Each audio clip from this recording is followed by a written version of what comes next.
it's me, Akasha Wolf, and today I decided we were going to do like a quick questions video, and I think afterwards I'm going to do another video. But this is like some frequently asked questions that I get, especially about magic and stuff like that. But you guys can leave some comments down at the bottom on different questions that you may have, personal ones and stuff like that. It really all depends. It's up to you guys. Sorry about that. Hopefully you can hear me. But anyways, one of the first questions. How long do spells take before they actually like manifest and stuff like that? The whole thing with spells and stuff like that is sometimes they won't work, and then sometimes they will. And this all really depends on the spell that you're doing and how you do it, or kind of like how you're feeling.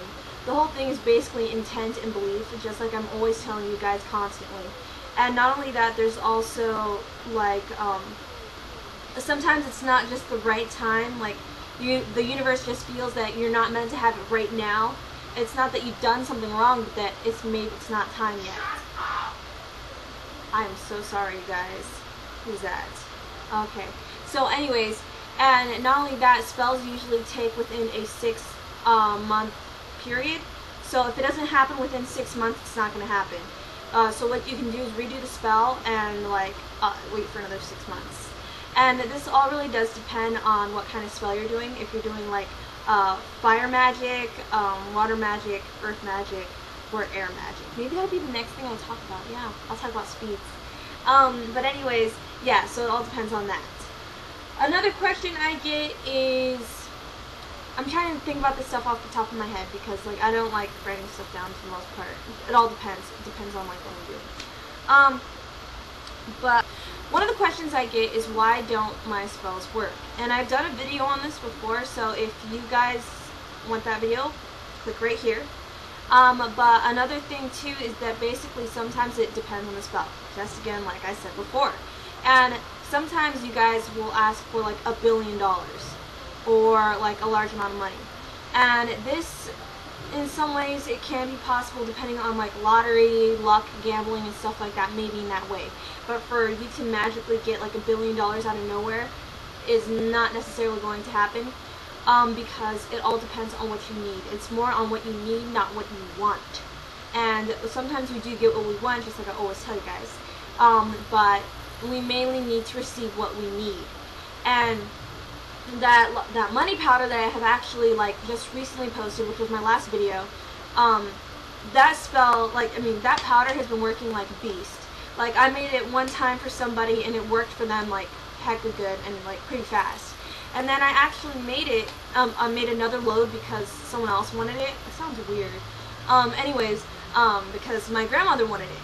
And I gave it to her, and she's been using it, and she's been getting like random money like out of nowhere, like from random things and places and stuff like that.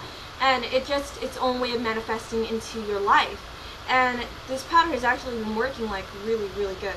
So I highly recommend that powder for you guys, but it'll only bring you what you really need. And like, I've had times to where like I felt like I needed to get out for like a day because I had a busy week.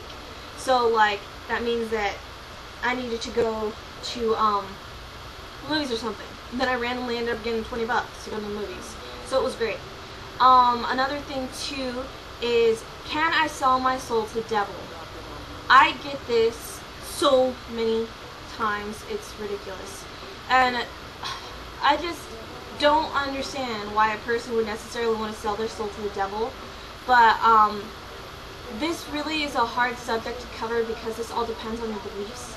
Some people don't believe that you can actually sell your soul to the devil, but I feel like it's more like you can cause yourself trouble with the devil. And another thing too is that not only that, originally witches and other magical people don't necessarily believe in a devil. Me, on the other hand, I believe there is a devil, and I believe there are demons. And I believe that he can like cause some issues and problems and stuff like that. And I believe all people in some way have their own demons. But that's like a balanced kind of thing, and it's up to you to overcome some of these things and actually fight through some of these things. So, for those of you who think you're going to sell your soul to the devil to actually maintain or gain, like, power, I don't really think that it's going to work out that way. Because that's not how he works. And not only that, you wouldn't be doing direct work with the devil, because he's got his own little plans and his own little things to do, and necessarily he kind of acts like, I guess you could say, like he's a celebrity or something like that. And basically the point is that you can't necessarily call him up and he'll be there. You know what I mean? Like, he'd send someone else if he cares at all on what you're doing. And like, he's selfish, you know? Like, what you're doing isn't necessarily going to benefit him, you know what I mean? So, like, the whole soul thing, who says he's going to actually take your soul? So, like, I wouldn't take my chances if I were you guys to actually do that. If there's some of you who have already done something like that, I'm sorry if I've offended you or something like that, but I'm just being honest on, like, my feelings on it and stuff like that. When it comes to getting power, we have an unlimited amount of power. We are powerful within us. That's, like, our God-given right as, you know, human beings, depending on if you guys believe in a God or not. But I do, and I feel that we are given free will and we have unlimited power, but it's up to us to just basically, you know, discover it ourselves. God gives us this, and a lot of people don't believe this because, you know, sometimes they just go by what's in the Bible and stuff like that, and everything like that. But anyways, off that subject with the devil and whatever, another question I get is, can I turn into a half demon? Now I know exactly where all of that half demon stuff is coming from. Or can I summon a demon? That is all coming from different animes and stuff like that. For example, Inuyasha. And that in particular is one of those really big ones. Is that people will go and watch Inuyasha or something like that, and they will think they've become a half demon and have like little doggy ears like Inuyasha and stuff like that. That's not how things work.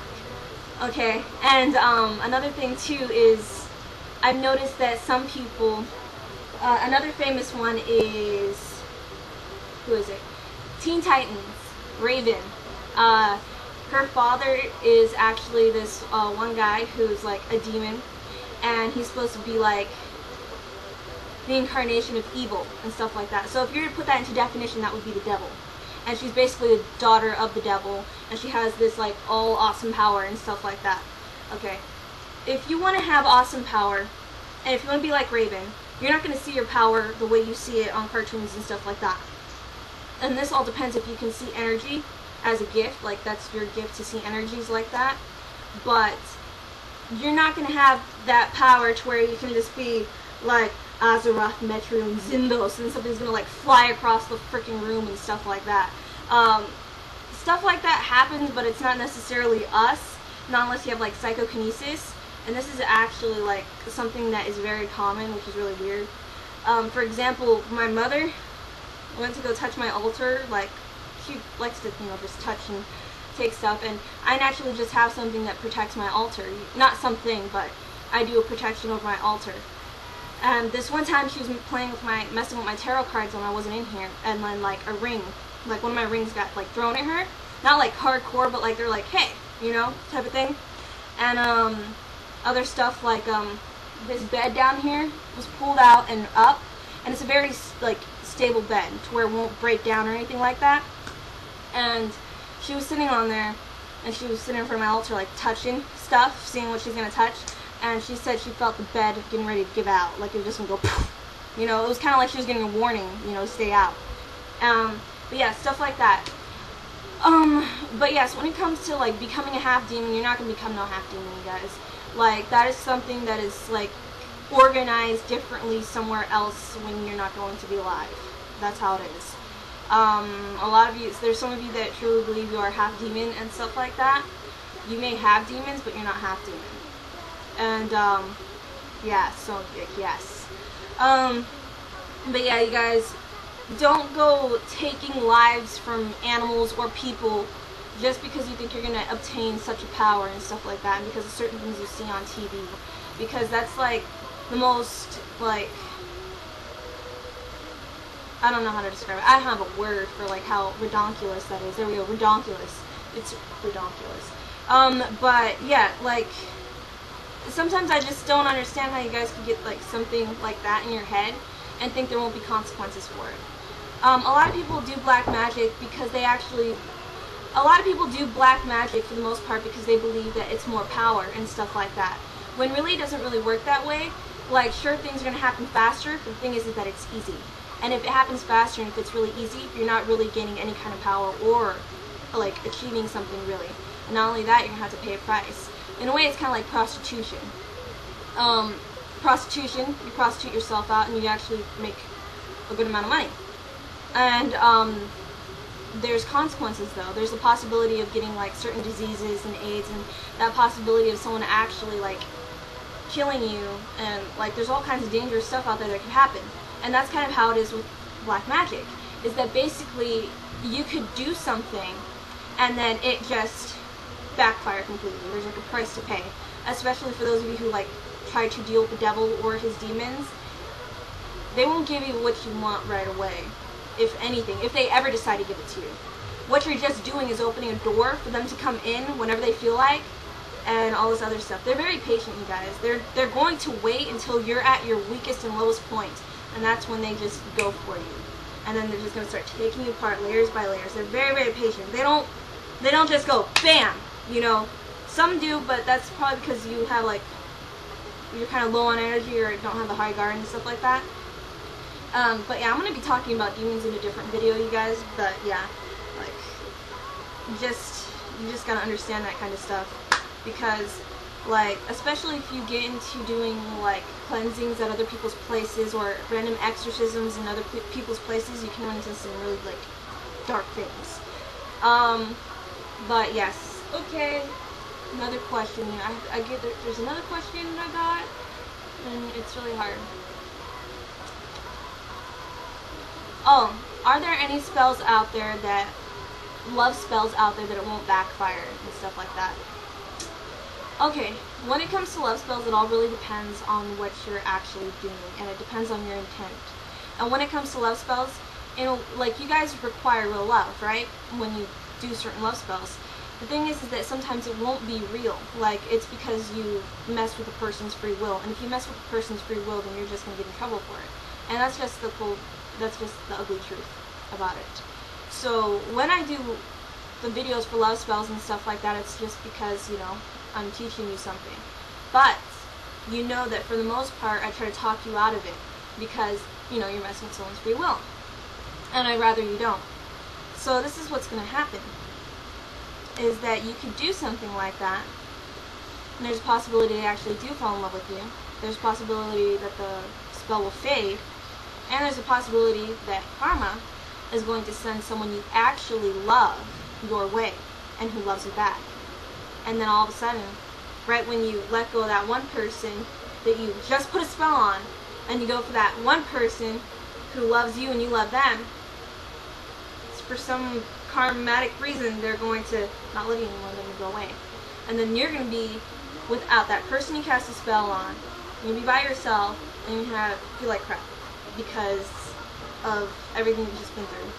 That's going to be like a lot of like not needed bull crap. But there's also those spells that you can do to, like, you know, maybe have the person listen to you, like, on what you have to say, not just like taking over their mind or anything like that, or just to send someone who's perfect for you your way, or to even like make a relationship, like give it a little bit of a kickstart again, like in a relationship you already have. There's even to where you could actually ask somebody if they have feelings for you. They say, like, I do, but I don't as strongly as I would want to. Then you can ask them, hey, well, maybe I could do a spell, and, like, we can make this work. You can do something like that because you got their permission. It's really weird and complicated kind of stuff, but yeah, that's the truth. And I'm sorry about how messed up this video might have been, but the thing is that I'm just trying to cover, like, a few things. Another question that I get is about my skin. Like, how do I keep it clean? I think you know who you are. Like, you asked me on spellsmagic.com to do this in one of my videos. And my skin is, like, not perfect at all.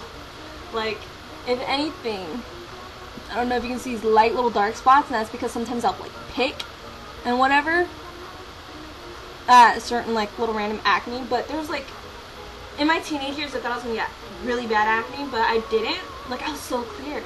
Except for, like, my nose. My nose gets hardcore blackheads, and I, like, do not like it at all.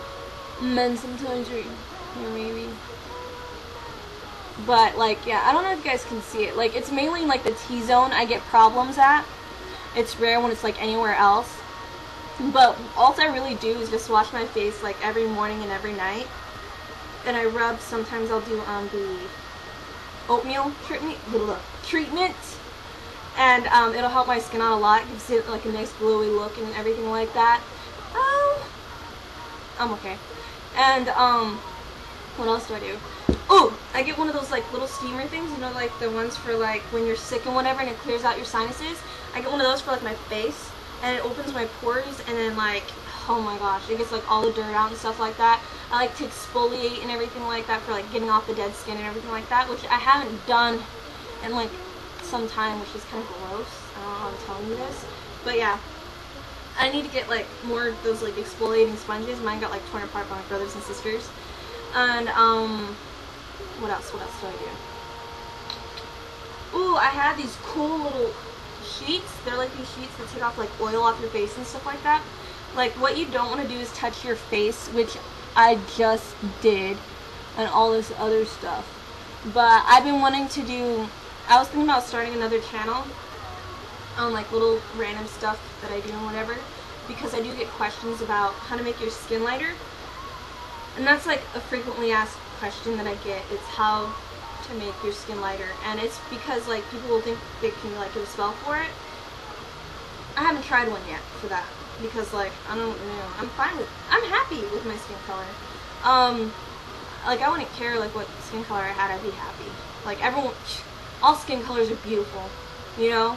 And, the thing is that, I was thinking about starting some videos like that, with just natural stuff, like natural remedies and everything like that, because, like, different herbs and stuff I mess with. How long is this video? It's 17 minutes. Anyways, but yes, yeah, I've been wanting to do, like, stuff like that. So if you guys think I should start one of those channels, let me know. And I've been thinking about doing nail tutorials. These ones might not look that good, but they're, like, Edward Scissorhand inspired. I love them. I was thinking about doing those because I've been getting, like, a lot of inspiration and stuff like that. And I was thinking about, like, doing, like, kind of, like, budget makeup stuff. But I've been very busy right now, so I'm not sure if I should start it just yet, because I don't want to bite off more than I can chew. But yes. So, you guys, I hope that video was helpful. If I forgot some questions, please leave them down below in the comments. Like, just put FAQ and then your question. So that way I know it's for a video and not just you ask me a question and then I, like, respond to it in the comments. But yeah. So anyways, guys, I will see you in my next video. Goodbye and blessed be.